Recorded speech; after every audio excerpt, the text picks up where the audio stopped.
Hello, here I am in the beautiful village of Muker in the Yorkshire Dales, and in the next days to come I am going to show you sights and places, and you will understand why this is known as God's own country. The village of Muker has only 276 inhabitants today. That was not the case in the 19th century, when it was a thriving mining village. Silent witness of those years is this curious little building. It is a library, or how it was called at the time, a literary institute. This picture dates back to 1902, and did you see? It hasn't changed at all. It looks exactly the same. Today is a village hall. The Church of St. Mary the Virgin from Elizabethan times, around 1580-1595. And we have a woolen goods shop in Muker, as well as a art gallery and craft shop in what it used to be the old school of Muker. And next to the gallery we find Brookside Cottage, which is the little house that together with Russell and our friend Adrian we have rented for a few days. It cost £150 a night, so each of us pays £50, and look how nice it is. Very comfortable. What will we find here? Of course, it is Yorkshire, so there is a nice little pub.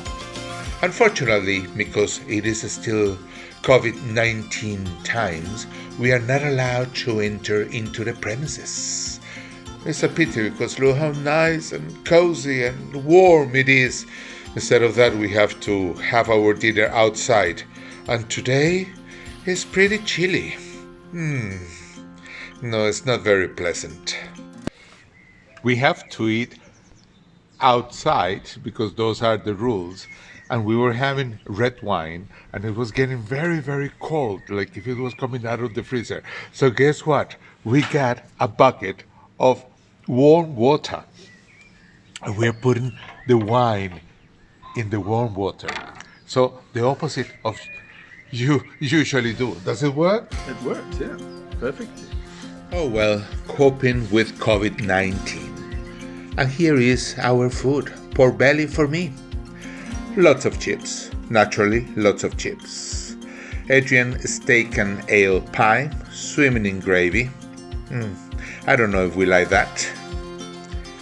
Russell decided to go for something more safe. A nice juicy burger. Looks good.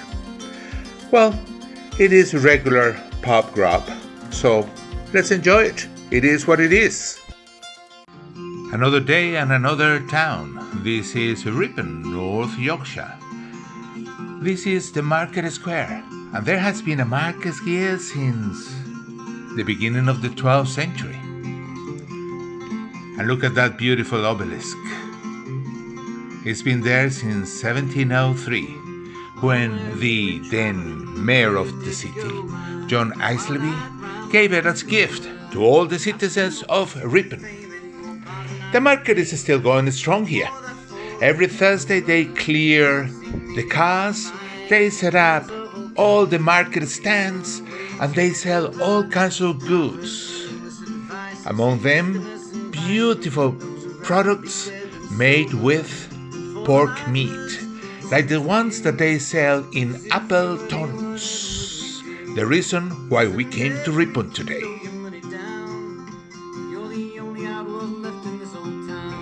Welcome to Ripon in Yorkshire, and we stop in this small town which is about 16,000 inhabitants to go and try the pork pies. Apparently in that place over there, it's called Appletons, they make the best pork pies in Ripon, and apparently in Ripon they made the best pork pies in Yorkshire. And in Yorkshire, they make the best pork pies in England, and so on, and on, and on, and on. So they're supposed to be very good. Look at that. It is actually a pork butcher's. It is a butcher shop, not a pastry shop.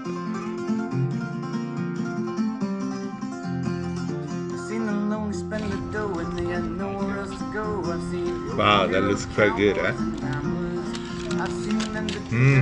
Smells very nice. Do you want to try? Let's try it. What do you think of your pork pie? Beautiful. Unlike any other one. Look up them, the pastry. The pastry is so good, huh? Well, it is worth it to come here for the pies. The pies are delicious. Look at the amount of meat inside, and the crust is so fine. It's very good.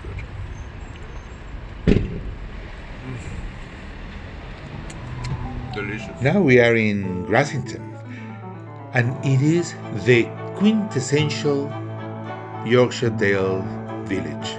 It is very pretty. Lots of nice restaurants, cafes, hotels, and lots of tourists as well.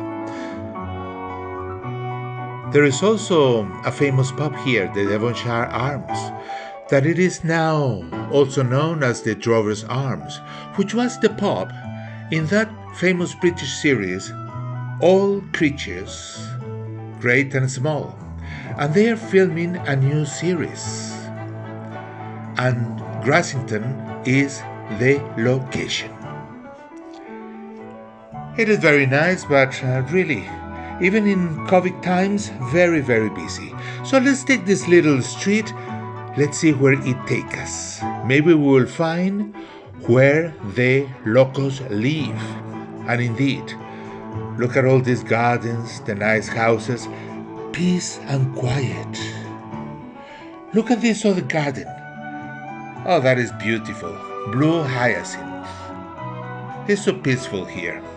But of course, make a little detour, go downhill, and you will end up in the middle of all the shops and the tourists. Don't take me wrong. It is all beautifully done. People seem to have a great time shopping and exploring the touristy town, but I would like to see something a little bit more authentic. So let's take the road that goes along the Skiffle River and let's see where it takes us. We are now in Arncliffe.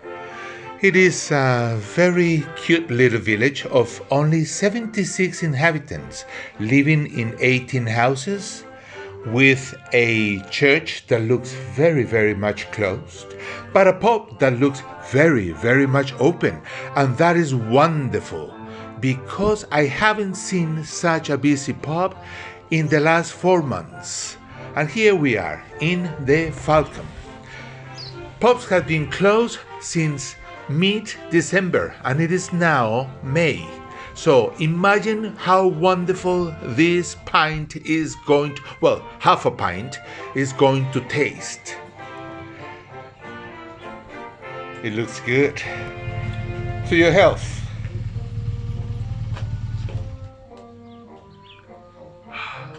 Lovely. Now we are on the Wharfdale, and this is Dairy Farms. And we are going to go down into the valley, and we are going to visit a famous cheese factory. They have an outlet called the Courtyard, and they sell exceptional farmhouse cheese. Let's take a look. It's a very nice shop indeed. Look at the amount of cheese. Would you like to try some? Come, let's enjoy some cheeses. So this is a Yorkshire Blue. This is Leeds Blue. It's a sheep milk blue. It's nice. Not strong enough. No, it's strong enough. You like it, huh? No, but if you want to get stronger, get stronger. Yeah. Do you have something stronger? Which one is this? So this is the Lanark Blue. And I won't taste that, thanks. Lanark Blue. Yeah. So made in Scotland. So the Elite Two Blue is the most just local two blue. that- Have you been open long No, I wouldn't after the like lockdown? Huh? We've Probably been able get to the stay attendance open all the way of the through. Oh, really? You wouldn't like Oh, yeah, Ripon? because you are essential. We're essential. Oh, very good. Did you hear that? They've been open all the time. Yeah. Remember, this was Lanarkshire Blue. And I remember these were two. This is a Wensleydale. Yeah, Wensleydale. This is also Wensleydale. And they're just not like the Wensleydale that I had as a child. But this is almost like a French tasting Comte or something. And they said that, well, the Wensleydales, I said at least they were like old style Wensleydale. Yeah. Like they made before, you know, in the early part of the 19th, 20th century. A glass of red wine, a nice fire, and to plan for the next day.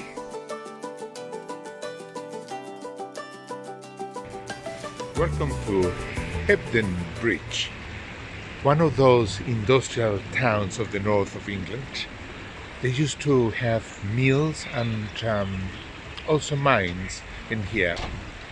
And as you can see in the background, they are the chimneys of the old mills and factories. Then in the 1960s and 70s, it went into a huge decline. Property was very, very cheap here, and that is why a community of lesbians bought a lot of property. And today this town is the lesbian capital of the UK, boasting the largest amount of lesbian couples in the country. Interesting, huh? Shall we take a look? Wow, look at this town. It is so trendy. Look at the people, look at the shops, the cafes. Incredible. Who would have believed that this was one of those gloomy industrial towns of the north of England? Let's join Rosal and Adrian for some breakfast while we listen to the Arctic Monkeys in the background. A Yorkshire band. Look at this.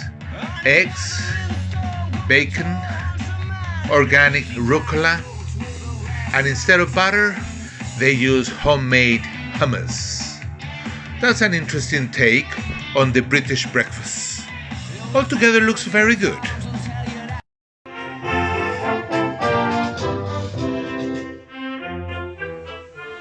What you see in the middle of the square is a fustian needle, which is actually a knife used in the production of fustian, a heavy cotton material very much woven in Hebden Bridge in the 19th century. And the monument also commemorates the first cooperative of fustian workers established in Hebden Bridge in 1870. And look how interesting. It is a compass pointing directly to the north. They are very proud of the northern traditions and heritage here. And it is not by chance that it is also pointing to the old textile mill.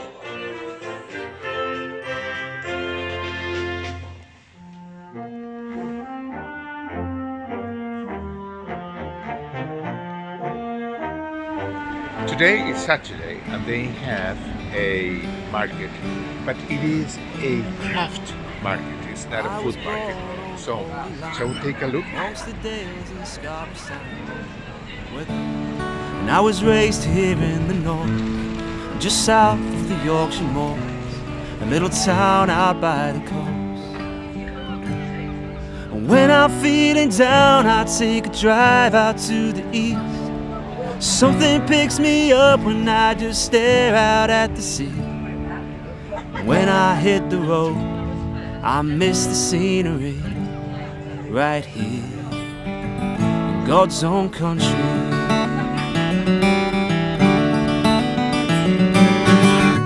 We don't need a London town, we got our own beautiful sound. Good morning, how are If you you? wanna know the score, All right. it's London nil and Hull 4. Glasgow ain't no stacks and green, and Reading ain't. And I was raised here in the north, just south of the Yorkshire moors, a little town out by the coast. Water was essential for the Industrial Revolution, not only for churning the engines, but also for transportation. This is part of a large network of canals that used to connect the city of Leeds, Bradford, and as far as Manchester. Now let's cross the Hebden River and let's walk towards those lovely workmen cottages. Today they are very desirable property. Oh, you're gonna see. They are quite lovely. Gardens, brightly painted doors, garden furniture to enjoy the good weather. Quite different from what they used to look in Victorian times. These were those tenements that Charles Dickens used to write in his novels, with the miserable conditions and the overcrowding. Can you imagine 10, 15 people living in one of those houses? Not like today that probably is 1, 2, maximum a family of 4 that will live in one of these houses. Not only that, they back onto the canal, which is very pleasant today, but in the 19th century, with a deficient sewage system and the factories tipping all the industrial waste into the canal. No, without a doubt, much better today.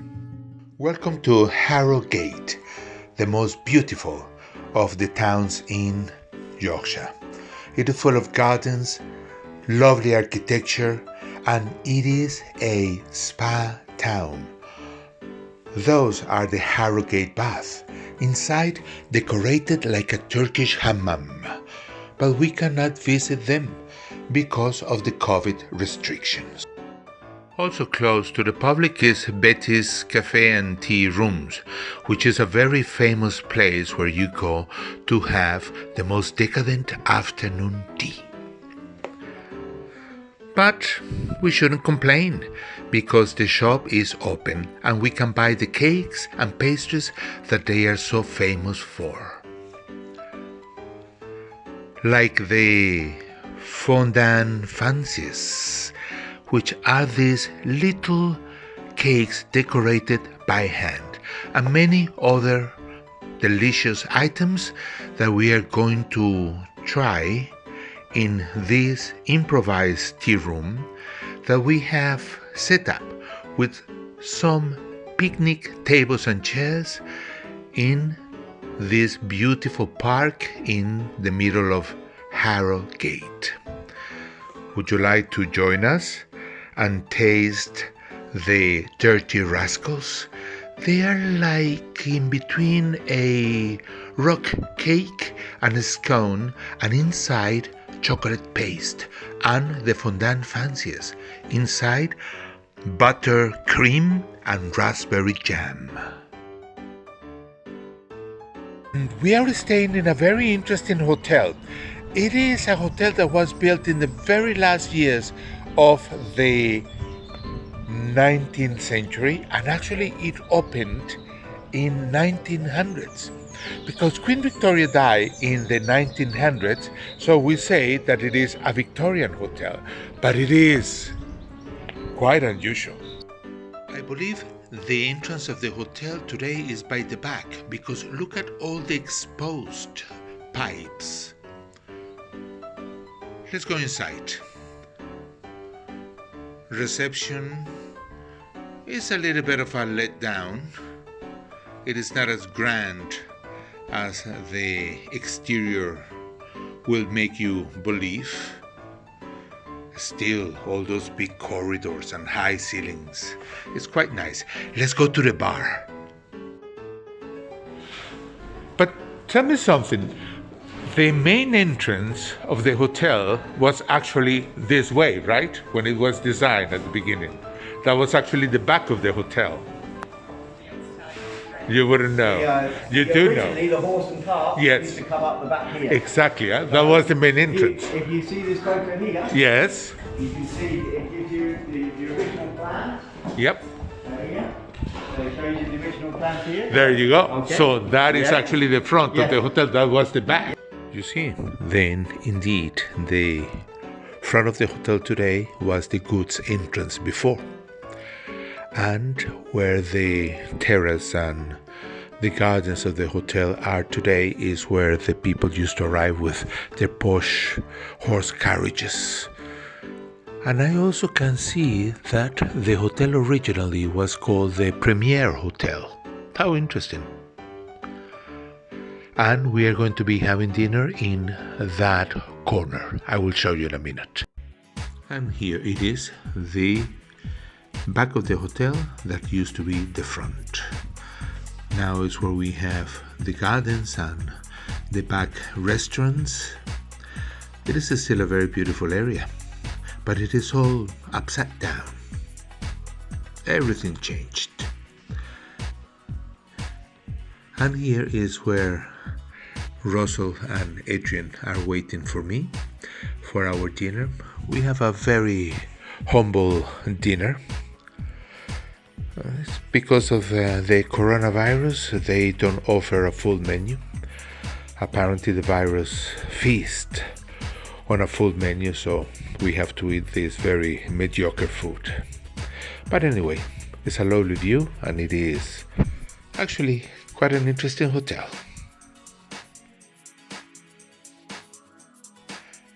Halifax in West Yorkshire, the last of our stops.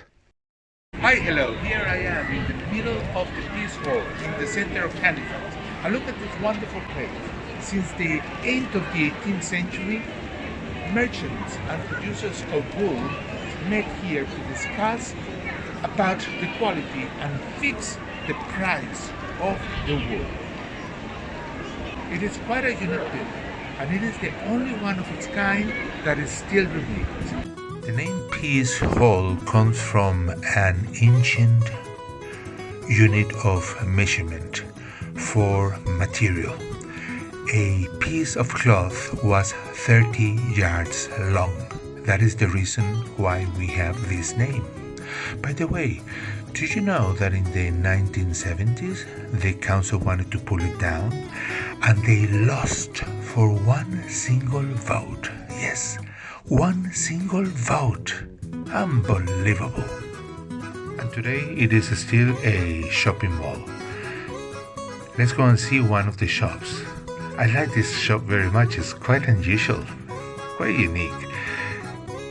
It looks like cakes and desserts, but they are actually soaps. Aren't they pretty? Very, very clever. Do not eat them, otherwise you're going to have a very clean mouth.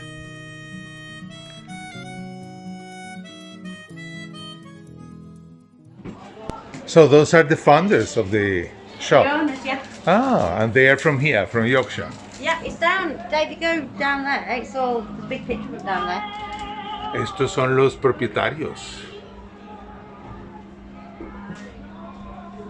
Thank you. Okay, thank you very much. Well, I had to buy something, and here it is. The tiniest, smallest soap. Fish and chips. It's like a religion, like a cult here in Yorkshire. You find them everywhere. This is Pearson's.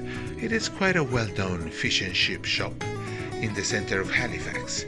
And we are going to buy some fish because we have a guest for lunch today. Our friend Richard. He is from Halifax.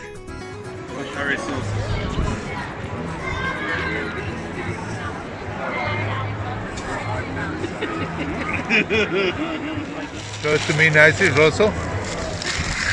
It looks alright, no? It looks alright. It tastes nice. Small. So you're going to eat your fish and chips in a bun? Just the chips, I think. Just chips. Just the chips. Oh, I might have a little tiny bit of fish. Yeah, but the one outside my house, Adrian, gives you a whole fish in a long sub type roll thing. Oh, really? But she always throws a few chips in, even if you don't ask for it. Delicious. And now it is time to say goodbye. Not before I remind you that if you come to Yorkshire, you have to ask for curry sauce for your chips. Don't dare to ask for ketchup.